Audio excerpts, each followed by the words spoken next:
Il existe un système japonais capable de transformer des personnes ordinaires en de véritables machines de discipline.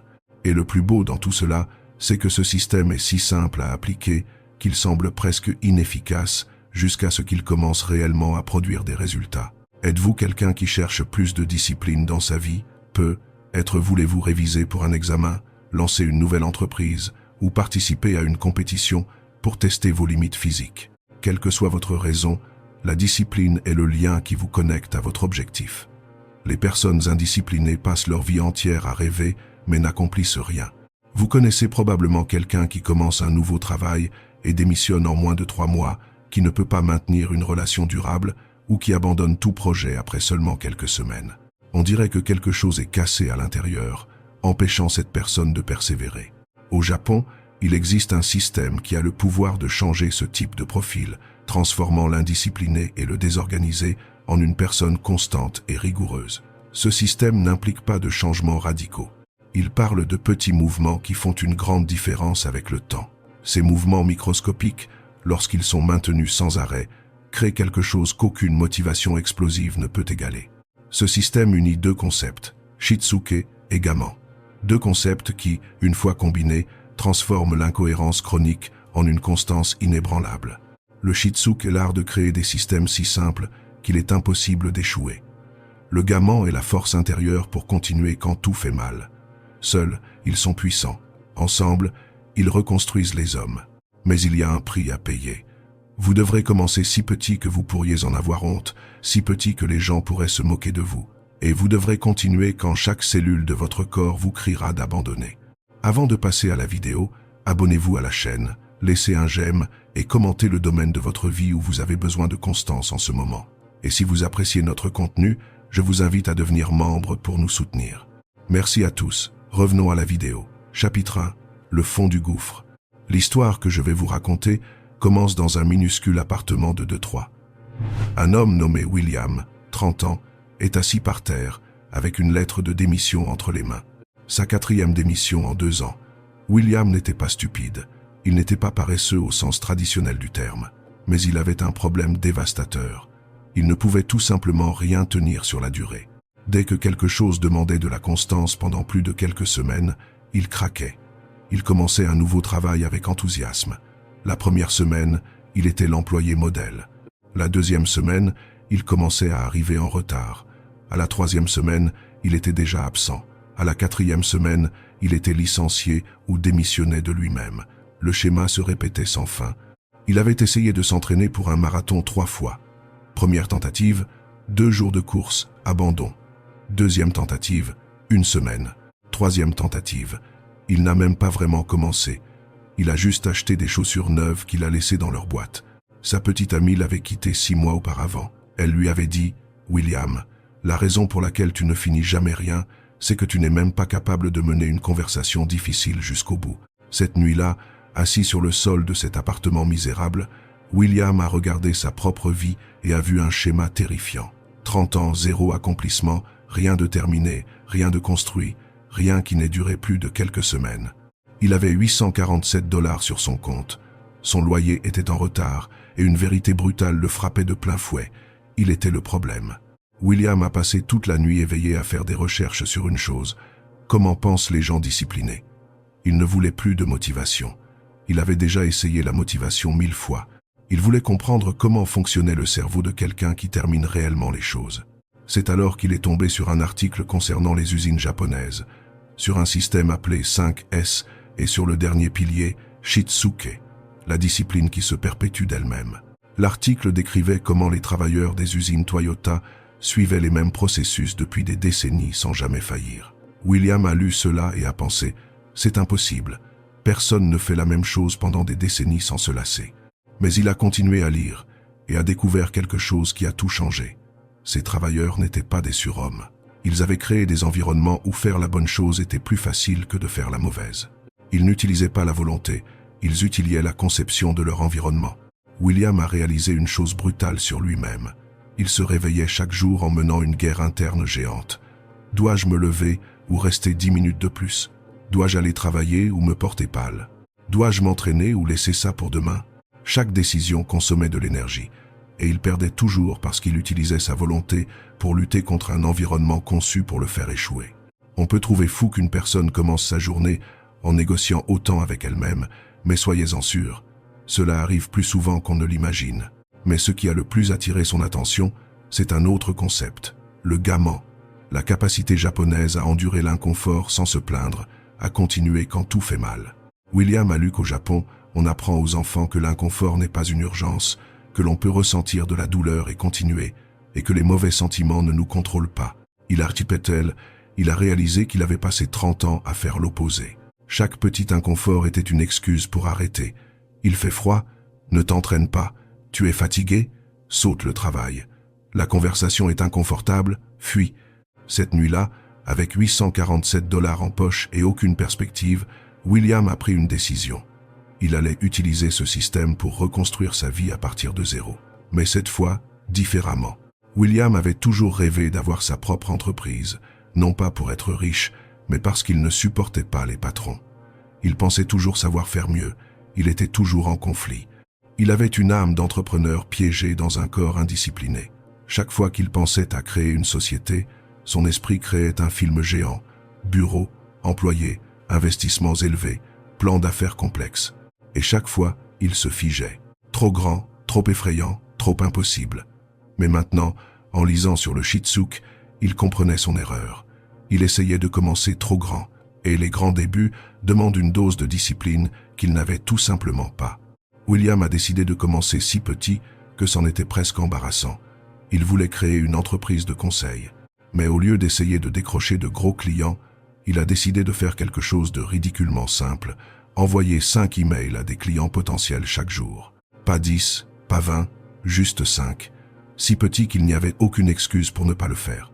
Et pour s'assurer qu'il le ferait, il a appliqué le Shitsuke pour la première fois. Il a créé un environnement qui forçait le comportement. Il se réveillait à 6 heures du matin.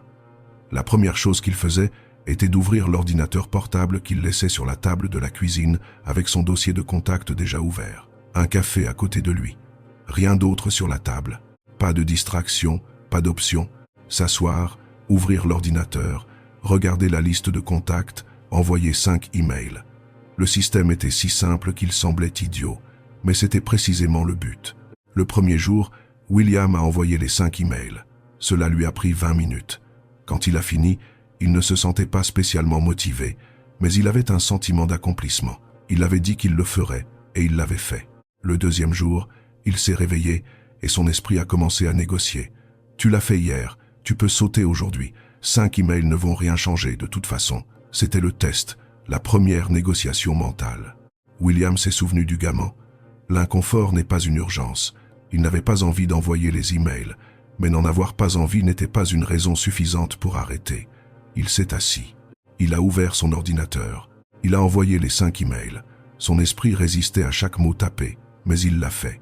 3e jour, même chose. 4e jour, pareil. Le 5e jour, il s'est réveillé et quelque chose est arrivé. Le comportement était devenu automatique. Il s'est assis et a envoyé les emails. Première semaine, 25 emails envoyés, 0 réponse. Deuxième semaine, 25 emails de plus. Une réponse, je ne suis pas intéressé. Troisième semaine, encore 25 emails, 2 réponses, toutes 2 négatives. William commençait à douter.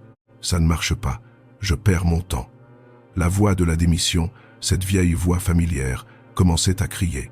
Mais quelque chose de fondamental avait changé en ces 3 semaines. Même sans résultat positif, William faisait ce qu'il s'était fixé. Le sentiment d'un travail bien fait servait de carburant. 4e semaine, jour 23. La première réponse positive est arrivée. Une petite entreprise locale avait besoin d'un conseil de base. Paiement, 300 $. William a célébré cela comme une victoire immense. Non pas pour l'argent, mais parce qu'il s'était prouvé quelque chose.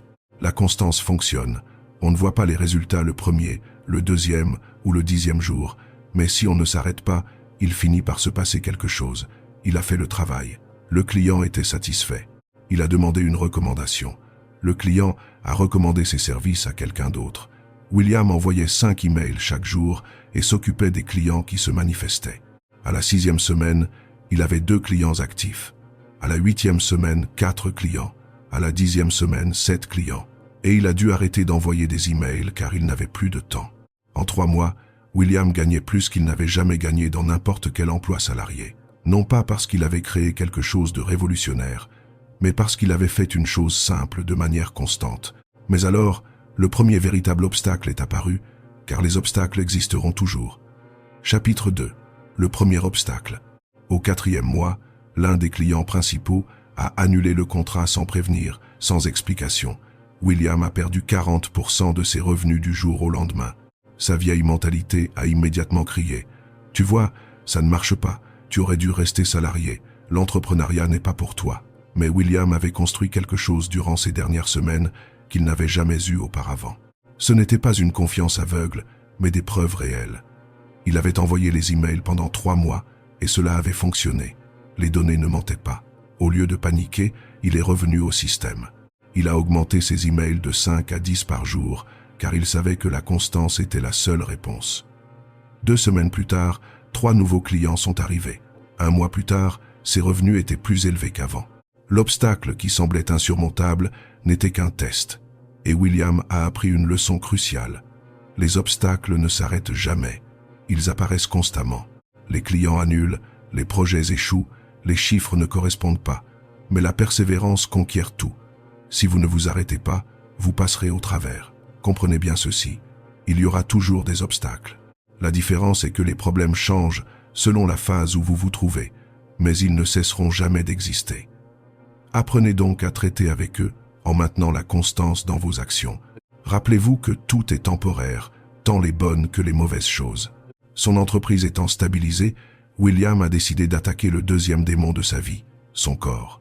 30 ans, fumeur, buveur, complètement sédentaire. Chaque fois qu'il avait essayé de changer, il avait fait la même erreur. Il décidait de commencer une routine insensée. 1 heure de musculation, un régime super restrictif, arrêter de fumer d'un coup. Cela durait 3 jours, 4 au maximum. Puis il craquait et abandonnait tout. Mais maintenant, il avait appris. Commence petit, ridiculement petit.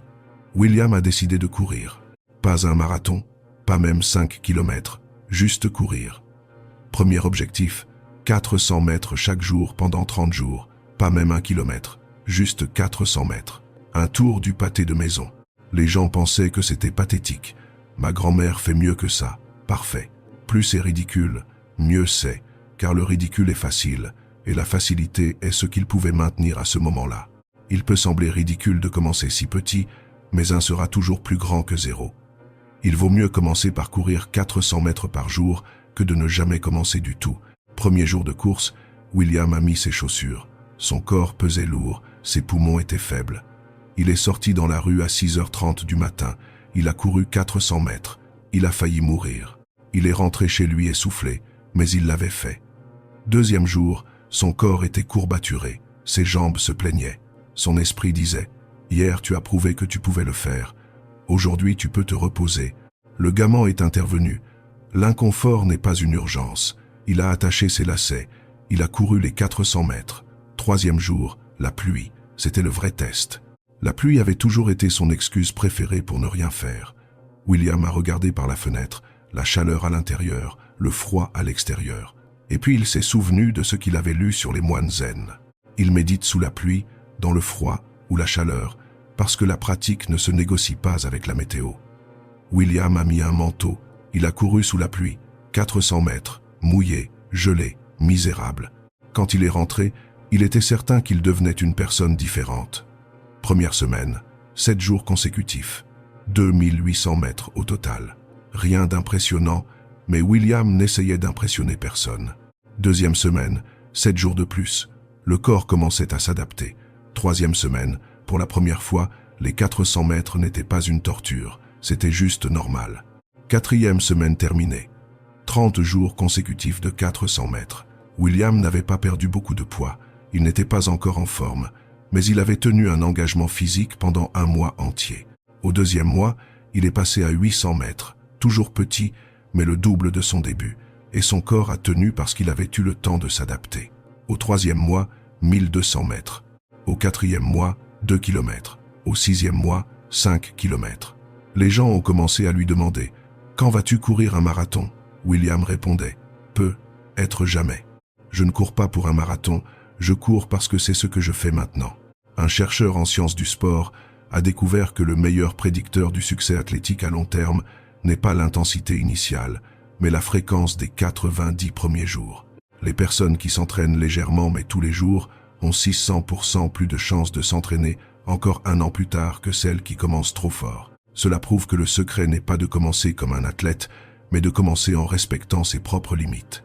9 mois après avoir commencé, William courait 10 km 3 fois par semaine. Son entreprise fonctionnait bien. Il avait quitté son appartement misérable pour un endroit décent. Mais surtout, il était devenu une personne différente. L'entreprise a grandi parce qu'il envoyait des emails chaque jour. Sa course s'est améliorée parce qu'il courait chaque jour. Sa vie a changé parce qu'il n'a jamais laissé de vide. Chapitre 3. Le plus grand obstacle. Au 10e mois, William a reçu une offre pour un grand projet. Un bon salaire, mais cela demandait un voyage de 3 semaines dans un autre État. Pas de salle de sport, pas de routine, pas de structure. C'était le test ultime. Tout ce qu'il avait construit dépendait d'un environnement contrôlé. Son appartement, sa rue, sa routine. Et maintenant, il allait en être arraché. L'ancien William aurait refusé le projet par peur de briser sa séquence, ou il aurait accepté et utilisé le voyage comme excuse pour tout arrêter. Le nouveau William a agi différemment. Il a accepté le projet et a adapté le système. Il ne pourrait pas courir dans sa rue, d'accord, l'hôtel avait un tapis de course. Il ne pourrait pas se réveiller à son heure habituelle, d'accord, il se réveillerait 1 heure plus tôt. Il n'aurait pas son ordinateur sur la table de la cuisine, d'accord, il travaillerait dans sa chambre d'hôtel avant toute chose. William a réalisé une chose fondamentale. Le Shitsuke ne consiste pas à avoir l'environnement parfait. Il consiste à adapter le système à n'importe quel environnement. La première semaine de voyage fut chaotique. Tout était différent, tout était plus difficile. Mais il ne s'est pas arrêté. Il a couru sur le tapis de l'hôtel chaque jour. Il a envoyé ses emails chaque jour. Il a maintenu les systèmes en marche, même sans l'infrastructure parfaite. La 2e semaine, les choses ont commencé à couler de source. À la 3e semaine, il a réalisé qu'il n'avait plus besoin de l'environnement parfait. Le système avait été intériorisé. C'était en lui, pas autour de lui. Quand il est rentré chez lui, William ne dépendait plus des déclencheurs externes. Il pouvait faire les choses n'importe où, dans n'importe quelle situation, car il avait construit la discipline à l'intérieur de lui-même. C'est là qu'il a vraiment compris la différence entre Shitsuke et Gaman. Le Shitsuke construit le système externe qui facilite le comportement. Mais le Gaman construit le système interne qui continue de fonctionner quand tout le reste s'écroule. Vous commencez avec le Shitsuke, vous créez les déclencheurs, vous concevez l'environnement, vous automatisez. Mais pendant que vous faites tout cela, le Gaman se forge en arrière-plan. Chaque jour où vous n'avez pas envie de le faire, mais que vous le faites quand même. Chaque matin où votre corps résiste, mais où vous continuez. Tout cela construit quelque chose qu'aucun système externe ne peut construire seul. 1 an après avoir commencé, William gagnait plus en 1 mois qu'il n'en gagnait autrefois en 6 mois. Il avait 10 clients réguliers. Il avait couru 800 km cette année-là. Il avait maintenu les 2 systèmes sans craquer pendant 365 jours. Il avait également développé une confiance qui n'avait rien à voir avec l'arrogance. Elle était basée sur des preuves. La preuve qu'il faisait ce qu'il disait qu'il ferait. Quand il promettait quelque chose à un client, il le livrait. Quand il prévoyait un entraînement, il s'entraînait. Quand il disait qu'il allait faire quelque chose, il le faisait. Cette confiance a tout changé. Un psychologue du comportement explique « Chaque décision que vous prenez consomme du glucose dans le cerveau. Les personnes hautement productives automatisent les petites décisions pour préserver leur énergie mentale pour les décisions importantes. Les gens ont commencé à le solliciter parce qu'il était fiable. Et la fiabilité, dans un monde de gens inconstants, vaut son pesant d'or. William a commencé à recevoir des offres plus importantes, de meilleurs projets, car la réputation se propage. La discipline n'est pas une question de force brute, c'est une question d'élimination des décisions inutiles. Chapitre 4. La véritable transformation. 18 mois après avoir commencé, William était dans une situation qu'il n'aurait jamais imaginée. Une entreprise stable, un corps sain, un esprit clair, mais surtout, il était devenu quelqu'un qui ne craque pas. Les gens lui demandaient son secret.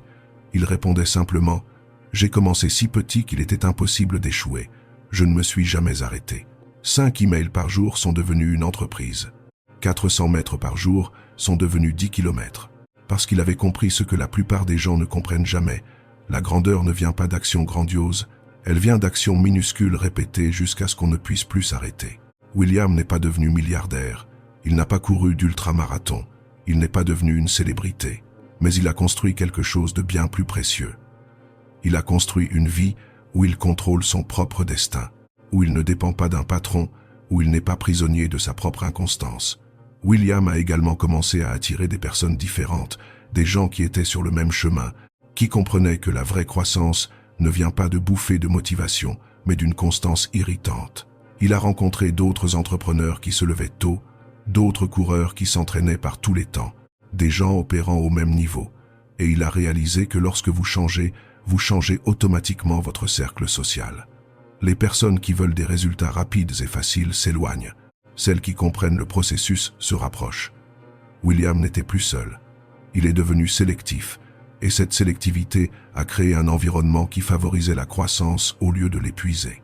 2 ans après le début, il était à une soirée lorsqu'il a croisé son ancienne petite amie. Elle l'a regardé et a dit « Tu as complètement changé. Tu n'as même plus l'air d'être la même personne. » Et elle avait raison. Il n'était plus le William qui abandonnait tout, qui ne supportait pas l'inconfort, qui brisait chaque promesse. Cette personne n'existait plus. Et la raison était simple. Il n'avait pas tout gardé. Il avait gardé 2 choses, les emails et la course. Et ces 2 choses lui avaient appris comment tout garder. Chapitre 5. La philosophie complète. Voici donc ce que William a appris sur la construction d'une discipline inébranlable. Premièrement, commencez si petit que vous en avez honte. Si l'objectif ne semble pas ridiculement facile, crie sur qu'elle est encore trop grand. William a commencé avec 5 emails et 400 mètres parce qu'il comprenait que c'était ce qui était durable pour lui à ce moment-là. La plupart des gens commencent grand et s'écrasent vite. Ils ont 3 jours de gloire puis des mois de honte. William a eu des mois de progrès invisibles puis des années de résultats exponentiels. Deuxièmement, la constance bat l'intensité chaque jour de la semaine. Il vaut mieux faire un peu chaque jour que beaucoup un jour et rien le reste de la semaine. William n'a jamais eu l'entraînement parfait. Il a eu 800 entraînements imparfaits et ces 800 séances ont construit ce qu'aucune séance parfaite ne pourra jamais construire seule. Troisièmement, utilisez le Shitsuke pour supprimer les frictions. Concevez votre environnement pour rendre le bon comportement automatique. Laissez votre ordinateur ouvert sur le bon dossier. Laissez vos baskets à côté de votre lit. Éliminez les décisions, car chaque décision consomme une énergie qui devrait être utilisée pour l'exécution. Quatrièmement, quand le système échoue, le gamin prend le relais. Il y aura des jours où vous ne voudrez pas, des jours qui feront mal, des jours qui sembleront impossibles. Ces jours-là, ne faites pas confiance au système, faites confiance à ce qui a été construit en vous. Le gamin ne consiste pas à ignorer son corps. Il consiste à distinguer entre « je ne veux pas » et « je ne peux pas ». Ne pas vouloir n'est pas une raison suffisante pour s'arrêter. Ne pas pouvoir est une raison pour s'adapter. William a-t-il couru en étant malade? Oui, mais il a marché au lieu de courir. Il a gardé la flamme allumée. A-t-il travaillé épuisé? Oui, mais il a envoyé 3 emails au lieu de 5. Il n'a pas abandonné. Cinquièmement, les obstacles ne sont pas des exceptions, ils sont la règle. Vous aurez des clients qui annulent, des semaines chaotiques, vous attraperez la grippe, vous voyagerez. Tout cela est normal. La constance ne consiste pas à continuer quand tout est parfait. Elle consiste à continuer surtout quand tout est cassé. William n'a pas eu une année parfaite. Il a eu une année de problèmes constants, résolus par une action constante. La différence entre lui et les autres n'était pas l'absence de problèmes. C'était sa présence constante malgré les problèmes. Sixièmement, la transformation n'est pas linéaire. Vous ne voyez pas de progrès au 52e jour. On dirait que rien ne se passe, mais quelque chose se passe de manière invisible. Vous construisez les fondations. William a envoyé des emails pendant 3 semaines sans réponse. Cela semblait inutile, mais il construisait l'habitude. Et quand la première réponse est arrivée, il avait déjà la structure pour l'exploiter. Il a couru 400 mètres pendant 1 mois sans perdre de poids, mais il a construit le système qui l'a mené aux 10 km. Septièmement, la magie n'est pas dans les premiers jours, elle est au jour 100, 200, 300, quand le comportement devient une identité. Une fois l'habitude établie, vous pouvez passer à l'échelle supérieure. La plupart des gens essaient de construire un gratte-ciel sans fondation. William a construit les fondations pendant des mois avant d'ajouter des étages. Huitièmement, ne créez jamais de vide. Un vide d'un jour semble inoffensif, Mais les vides sont des portails. Ce sont des trous par lesquels votre ancien moi revient ramper. William a eu de mauvais jours, mais il n'a jamais eu de jour zéro. Même s'il ne faisait que 10% de son travail normal, il gardait la flamme allumée, car il comprenait que l'élan est primordial. S'arrêter complètement demande une énergie énorme pour repartir. Faire un peu et continuer demande une énergie minimale pour augmenter. Neuvièmement, le début est toujours affreux. Toujours. Il n'y a pas de début confortable dans quoi que ce soit qui en vaille la peine. Les premiers emails rejetés, les premières courses torturantes. Mais ce n'est pas un signe qu'il faut arrêter. Si c'était facile, tout le monde le ferait. Le fait que ce soit difficile est précisément ce qui lui donne de la valeur. Dixièmement, et c'est le plus important, vous ne construisez pas des habitudes, vous construisez une nouvelle identité. William ne voulait pas être quelqu'un qui envoie des emails, il voulait être un entrepreneur. Il ne voulait pas être quelqu'un qui court, il voulait être un athlète. Et on ne devient pas ces choses en décidant de l'être, on le devient en agissant comme ces personnes agissent, de manière répétée, jusqu'à ce que l'action devienne vous. Chaque email était un vote pour son identité d'entrepreneur. Chaque course était un vote pour son identité d'athlète. Après des centaines de votes, l'élection était scellée. Ce changement d'identité est permanent d'une manière que la motivation ne l'est jamais. La motivation va et vient, l'identité reste. Et quand vous opérez à partir de votre identité, vous n'avez plus besoin de vous convaincre de faire les choses, vous les faites simplement parce que c'est qui vous êtes. Lorsque les comportements sont répétés avec constance pendant environ 18 mois, ils s'intègrent au sens de soi. À ce stade, ne pas effectuer le comportement crée une dissonance cognitive. La personne a littéralement l'impression de se trahir. 3 ans après avoir commencé, William gérait une entreprise qui générait des revenus à 6 chiffres par an. Il avait une petite équipe. Il avait couru 2 semi-marathons simplement parce que continuer à courir l'y avait mené. Mais surtout, il était devenu quelqu'un vers qui les gens se tournaient quand ils avaient besoin de quelqu'un de fiable. Sa réputation lui ouvrait des portes qu'aucun talent n'aurait pu ouvrir. Il n'était pas le plus créatif, ni le plus rapide, ni le plus brillant, mais il était celui qui finissait. Et dans un monde rempli de gens qui commencent et ne finissent jamais, celui qui finit gagne. William regardait en arrière et reconnaissait à peine celui qu'il était 3 ans auparavant. Ce gars fauché assis sur le sol d'un appartement misérable avec 847 $. Cette personne était morte petit à petit avec chaque email envoyé, avec chaque course terminée, alors que son corps hurlait d'arrêter. Chaque petite victoire sur lui-même était un enterrement microscopique pour son ancien moi. Chapitre 6. L'héritage. La partie la plus belle de l'histoire de William n'est pas le succès en lui-même, c'est ce qu'il a fait de ce succès. Il a commencé à encadrer des jeunes de sa communauté, des garçons de 18 ou 19 ans sans direction, sans discipline, sans espoir, exactement là où il était. Et il ne les a pas remplis de motivation, il ne leur a pas fait de discours inspirants. Il leur a donné un défi. Choisissez une chose, la plus petite chose possible, et faites-la chaque jour pendant 90 jours. Puis dites-moi ce qui s'est passé. La plupart n'ont pas fini les 90 jours. Mais ceux qui l'ont fait ont complètement changé parce qu'ils ont découvert la même vérité que William. Vous n'êtes pas ce que vous dites être, vous êtes ce que vous faites de manière répétée. Un garçon a décidé de faire 10 pompes chaque jour. Cela semblait ridicule, mais en 6 mois, il s'entraînait sérieusement. En 1 an, il s'était engagé dans l'armée. 10 pompes par jour n'ont pas changé son corps de manière significative, mais elles ont changé qui il était. Un autre a choisi de lire 5 pages chaque jour. 1 an plus tard, il avait lu 12 livres alors qu'il n'en avait jamais terminé un de sa vie. 5 pages semblaient inutiles, mais elles étaient le pont entre qui il était et qui il pouvait devenir. William a réalisé quelque chose de profond en guidant ses garçons. Le système n'était pas une question de productivité, c'était une question de dignité. Quand vous êtes quelqu'un qui brise chaque promesse faite à vous-même, vous perdez le respect de vous-même. Vous commencez à vous voir comme faible, peu fiable. Mais quand vous devenez quelqu'un qui fait ce qu'il dit, même dans les plus petites choses, vous reconstruisez cette dignité. Vous vous regardez dans le miroir et vous voyez quelqu'un de digne de confiance. William a vu des garçons arriver la tête basse, honteux, vaincus, et repartir des mois plus tard les épaules redressées. Non pas parce qu'ils avaient accompli de grandes choses, mais parce qu'ils s'étaient prouvé qu'ils étaient capables de tenir une promesse. Et cette preuve, cette connaissance profonde que vous êtes fiable, vaut plus que n'importe quelle réussite extérieure. L'histoire de William n'est pas celle d'un succès commercial ou d'une performance sportive. C'est l'histoire d'un homme qui était au plus bas, sans argent, sans direction, avec seulement 847 $ et un désir sincère de changer. Et cet homme a découvert un système qui transforme l'incohérence en constance inébranlable. Le Shitsuke et le Gaman, non pas comme des concepts abstraits, mais comme des outils pratiques appliqués chaque jour. Le Shitsuke lui a appris à créer des systèmes si simples qu'il était impossible d'échouer. Le Gaman lui a appris à persévérer quand le système ne suffisait plus. La combinaison a créé de la permanence. William n'est pas devenu parfait. Il a eu de mauvais jours, des faiblesses, mais il n'a jamais eu de vide.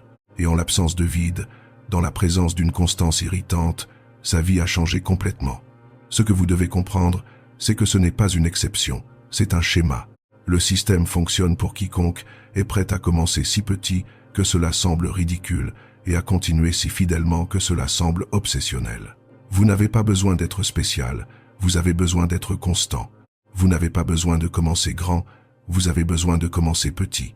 Vous n'avez pas besoin d'être parfait, vous avez juste besoin de ne jamais repartir de zéro. La question n'est pas de savoir si vous avez assez de talent, mais si vous avez assez de constance. Et la constance n'est pas quelque chose que l'on possède, c'est quelque chose que l'on construit, une goutte à la fois, un jour à la fois, brique par brique. La constance n'est pas le chemin le plus rapide, c'est le seul chemin qui fonctionne vraiment. Si vous avez regardé jusqu'ici, merci pour votre attention. Vous n'êtes pas comme la plupart des gens. La plupart abandonnent en cours de route. Vous êtes allés jusqu'au bout. Cela dit déjà quelque chose sur vous. Soyez présents, marchez avec honneur, suivez le chemin. À la prochaine vidéo.